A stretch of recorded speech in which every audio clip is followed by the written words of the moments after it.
Welcome back to the Tata Steel 2021 Chess Tournament. Today we have the 6th round of action. There's a lot of interesting games to look at on a round-to-round basis, but Alireza Firouzja stole the show. I'm not even, you know what, the show, whatever. Let's jump into the games. The Note Boom is the opening that Alireza played. First, we will be taking a look at some other games. As always, we'll kick things off with Magnus Carlsen, but you are more than welcome to jump ahead, and at the end we will cover the standings. Now, before I get into the games, I have had some requests like, feature more of this player, feature more of that player. The truth is, I feature the most interesting game of the round at the games.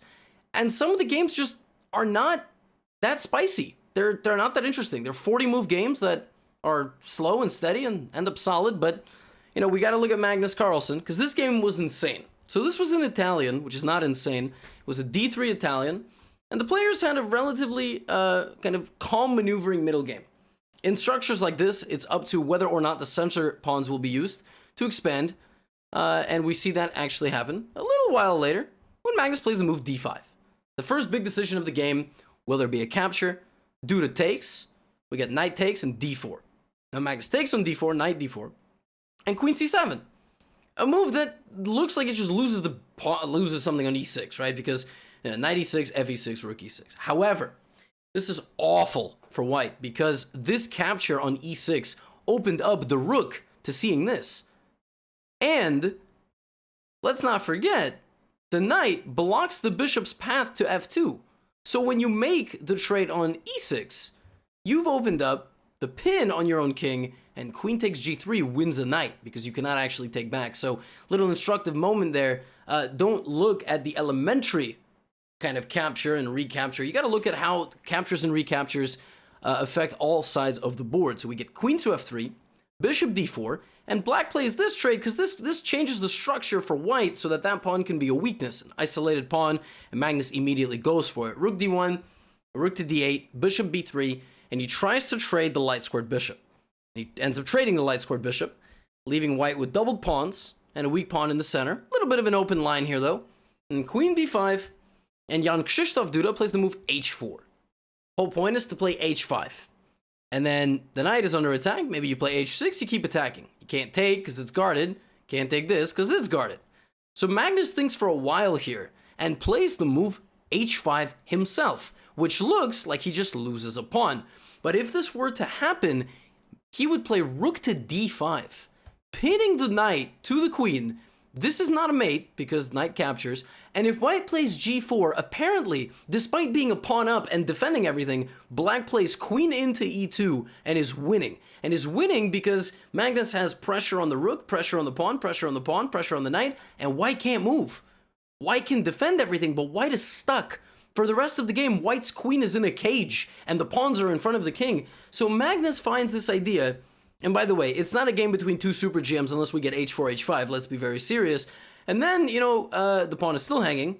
Bishop g5 attacks the rook. And now Duda plays an interesting idea. Bishop to h6. Oh, you can't take this. You take this, I go here.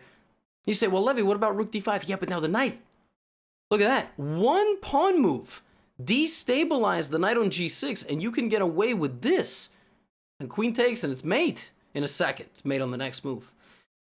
So Magnus has to play rook f7. Now we get this, and a flurry of trades, and the bishop retreats. So Magnus Carlsen is a pawn down for a second, but then he plays rook to e4, forking. He didn't take back on d4 right away, because I guess he didn't like this. He didn't like that there would have been a weakness on b6. So he goes here, and Duda gives back the pawn. And at this point, this is the 32nd move of the game. Duda has a minute for 8 moves. So he's scrambling. He's trying to be solid. Scrambling. This move, rook to e1, trying to go to e8. Duda played with 1 second on the clock. He played this move with 1 second on the clock. And Magnus Carlsen had to play king f7, preventing the invasion of the rook, and then slowly winning the endgame. But Magnus plays knight to b4, attacking this and this, but allowing Duda to jump in with a check, and then slide the bishop back. So now there is no threat of a fork, and the bishop's not in danger, and Duda was able to make it to the 40th move, getting him 50 more minutes on the clock as per the time format, and he's able to get this to an endgame where even Magnus Carlsen, in all his wizardry, was unable to get the win. A nice stabilizing job by Duda. And he actually took the fight to Magnus. It was an interesting back and forth game, and Magnus not as sharp as he wants to be. A draw ultimately. Now we go to the game between youngster. Youngster is Jordan van Foreest is like 20 years old, but youngest player except for Firouzja in the field, Dutch number 2. I've called him the Norwegian number 2 in a recap. So this one, Aru Lopez. Not the most interesting thing for us to cover. Also, remember that David Anton played d5. In the Aru Lopez, d5 is the marshal. Here we get a much more closed defense. And a4, expanding on the queen side. b4, knight d2, no one taking anything. No one taking anything until now. Just like in the game between Duda and Carlsen, we see a central expansion. We see pawns get chopped off. And then these pawns don't exist anymore. The rook is now coming this way. So David Anton plays knight b4, looking to get the bishop, but give away the knight for it. Well, Jordan doesn't really want that, so g6. Now rook to a3. The point of rook to a3 is maybe you want to go here. Not right away, you get pinned, but maybe in the future you bring to the middle, or you bring over here and attack. So bishop g7, knight f1, knight to g3. A trade. Look at that. Look at that. Look at that rook maneuver by David Anton. This is very strange. d5. c5. Bishop to f4. So trying to take advantage immediately of the pawn.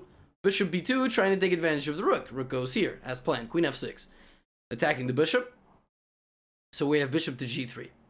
c4 now. Should have taken my pawn when you had the chance. Queen e2. Bishop to b5. Both players low on time here as well. This is not hanging. This is also not hanging. You want to go c3, c2. So Jordan plays e5. He's got 1, 2, 3, 4, 5 things supervising that pawn.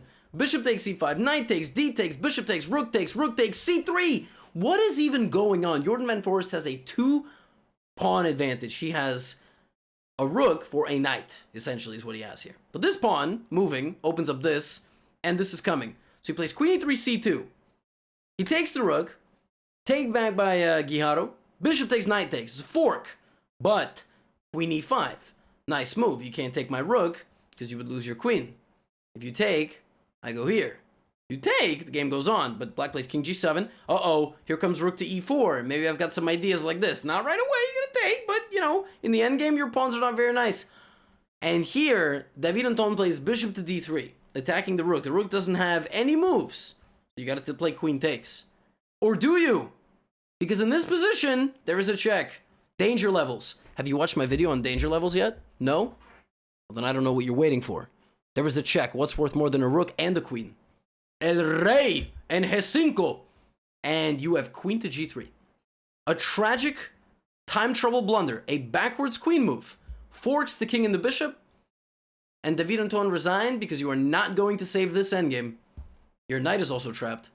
It cannot escape. A tragic ending to a really exciting game, and Jordan van Foreest wins. A big win for him, but I've saved the best for last. We are going to be looking at this game once again from the perspective of Alireza Firouzja. We do this a lot when he plays with the black pieces. He's got something to his style that's crazy, exciting, interesting, always leads to some tense fights. And he's playing Alexander Donchenko, so he's looking to show that he's come prepared to fight these guys and beat them. So let's see what happens. We get d4, d5. Queen's Gambit, e6. Now, this is the Queen's Gambit declined. And generally, this setup, the no-boom defense, you have to play a triangle of pawns. And the point is that you are trying to take on c4 and hang on to the pawn with like c6, b5, and a6. And then you are trying to pin the knight to the king. If the pawn attacks, you're just going to take. But in this game, we got knight f3. So dc4. e3, trying to go for this pawn. So b5. See this pin? White plays a4, black defends with c6. Bishop to d2. Now this is no longer a pin. So what do? You play a5. This is called the note boom variation. Takes. I don't want to take back and then have you take. So first I take your knight, then I take the pawn. I got this nice little trio of pawns. White plays b3, nice move. Trying to get me to take, and then this. And if I play b4, you're just going to take that. Can't take back because I'm pinned. So I'm going to prepare the move b4 with bishop to b7. And when you take, I go b4. Defended, bishop b2. Ladies and gentlemen, this is the 12th move of the game. Black has 2 connected pass pawns. These pawns just have a way to the end of the board. What does white have? 2 bishops. 2 healthy, powerful bishops, and a big center. Big center. e3, d4, c4. Nice. But Firouzja's going to play knight d7, knight d2, and the move e5. Why does he do e5? Because if you take this, I could just take back. Yes, you win a knight, but my queen hits the bishop. And essentially what black does in these positions is find a way to advance these pawns. Try to go a4, b3, a3, queen c7, queen c6, and also threaten mate. It's a super aggressive, interesting system. White plays bishop to c2, queen to c7. White plays h3, waiting move. Black plays rook e8, bishop goes to b3, and Firouzja plays the move h6. Also a waiting move, making sure his king is safe. Knight to f3. Now Firouzja plays a preparation move.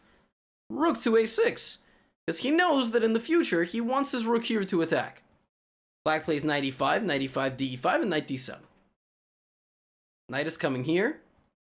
Rook is going here. So we get f4, knight c5, bishop c2, and a4. Uh-oh. This doesn't look very pleasant at all. White is a pawn up, but black's pawns are rolling. f5, b3, forcing the bishop back, and now the rook drops back to a8 to try to go to d8. But Donchenko does have his own attack brewing. So we get e6.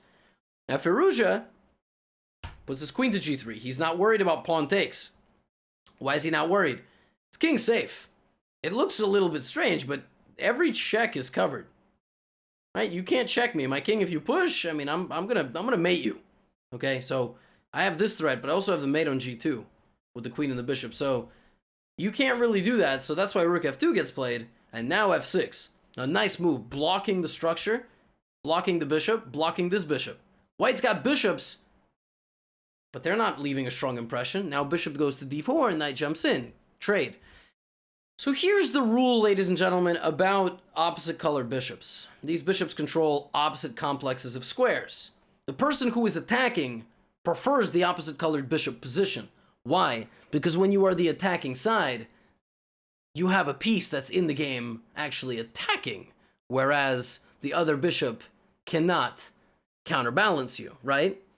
The dark squared bishop here for white does not defend the king, because you are attacking on a light square. So Firouzja plays rook c8, c5, plays a waiting move, king h7, queen to d2, and Firouzja finds a nice idea here to create some serious chaos. b2. b2! You take with the queen, I use my pawn as a decoy, and I get in on the back rank. So you gotta take with the... He takes with the queen.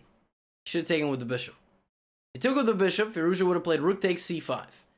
Then there would have been this, and this. Threats. Rook is coming in as well. But, apparently you can defend this. It's not so simple.